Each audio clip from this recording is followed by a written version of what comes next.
বিসমিল্লাহির রহমানির রহিম। আশা করি সবাই ভালো আছেন। শুরু করছি সহজে ইলমে সরফ আয়ত্ত করার 2 নম্বর আলোচনা। ইলমে সরফ সহজে আয়ত্ত করতে সরফের মূল সবক ধরে মেহনত করতে হবে।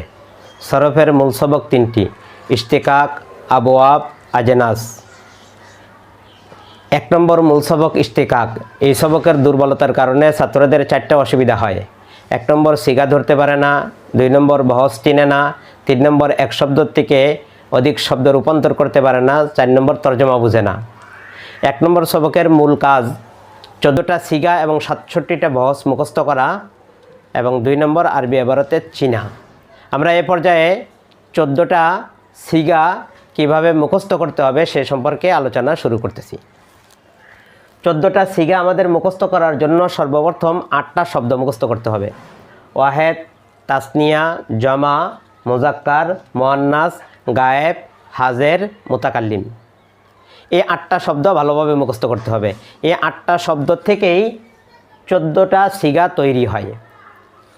এই 8টা শব্দের মর্ম হলো: ওয়াহেদ 1, তাসনিয়া 2, জমা অনেক, মুজাক্কার পুরুষ, মুয়ান্নাস মহিলা, গায়েব অনুপস্থিত, হাজের উপস্থিত, মুতাকাল্লিম বক্তা।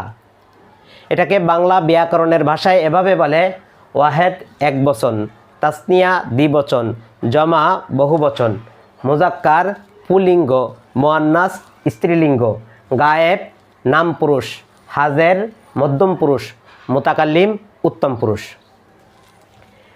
এই 8টা শব্দ আমাদের সর্বপ্রথম মুখস্থ করতে হবে। অতঃপর 14টা সিগা আমরা মুখস্থ করব 5টা ধাপে। 1 নম্বর ধাপের মধ্যে 3টা সিগা আছে: ওয়াহেদ মুজাক্কার গায়েব, তাসনিয়া মুজাক্কার গায়েব, জমা মুজাক্কার গায়েব। এই 3টা সিগা আমরা 50 বার পড়ব। অতঃপর আমরা 2 নম্বর ধাপে যাব। 2 নম্বর ধাপেও 3টা সিগা আছে: ওয়াহেদ মুয়ান্নাস গায়েব, তাসনিয়া মুয়ান্নাস গায়েব, জমা মুয়ান্নাস গায়েব। এই 3টা সিগাও আমরা 50 বার পড়ব।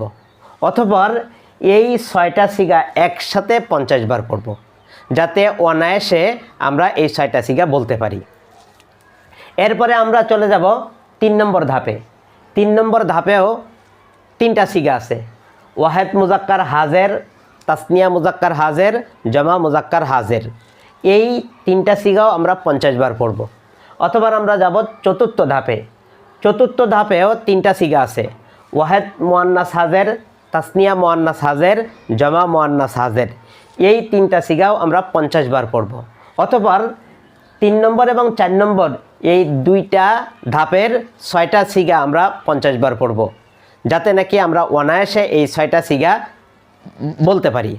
অতঃপর আগের 6টা পরের 6টা এই 12টা সিগা আমরা একশ্বাসে আরও অনেকবার পড়ব, যাতে নাকি 12টা সিগা আমরা একশ্বাসে বলতে পারি। এরপরে আমরা চলে যাব 5 নম্বর ধাপে। 5 নম্বর ধাপে মাত্র 2টা সিগা: ওয়াহেদ মুতাকাল্লিম, জমা মুতাকাল্লিম। এই 2টা সিগাও আমরা 20-30 বার পড়ব, যাতে নাকি অনায়াসে বলতে পারি। অতঃপর আমরা এই 5টা ধাপ সবগুলি একসাথে মিলিয়ে পড়ব, এমনভাবে পড়ব যাতে নাকি আমরা একশ্বাসে 3 বার এই 14টা সিগা বলতে পারি। এই 14টা সিগা মুখস্থ করার এটা হলো নিয়ম। আমরা এবার 14টা সিগার মর্ম বুঝি। ওয়াহেদ মুজাক্কার গায়েবের মর্ম হলো সে একজন পুরুষ। তাসনিয়া মুজাক্কার গায়েবের মর্ম হলো তারা 2 জন পুরুষ। জমা মুজাক্কার গায়েবের মর্ম হলো তারা অনেকজন পুরুষ। ওয়াহেদ মুয়ান্নাস গায়েবের মর্ম হলো সে একজন মহিলা। তাসনিয়া মুয়ান্নাস গায়েবের মর্ম হলো তারা 2 জন মহিলা। জমা মুয়ান্নাস গায়েবের মর্ম হলো তারা অনেকজন মহিলা। ওয়াহেদ মুজাক্কার হাজেরের মর্ম হলো তুমি একজন পুরুষ। তাসনিয়া মুজাক্কার হাজেরের মর্ম হলো তোমরা 2 জন পুরুষ। জমা মুজাক্কার হাজেরের মর্ম হলো তোমরা অনেকজন পুরুষ।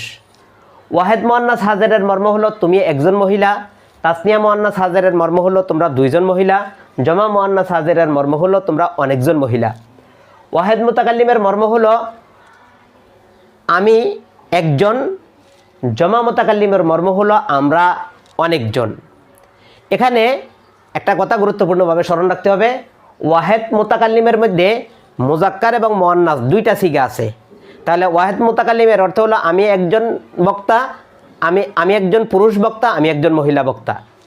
আর জমা মুতাকাল্লিমের মধ্যে 4টা সিগা আছে, তাসনিয়া, জমা, মুজাক্কার, মুআন্নাস। অর্থাৎ আমরা 2জন পুরুষ বক্তা, আমরা 2জন মহিলা বক্তা,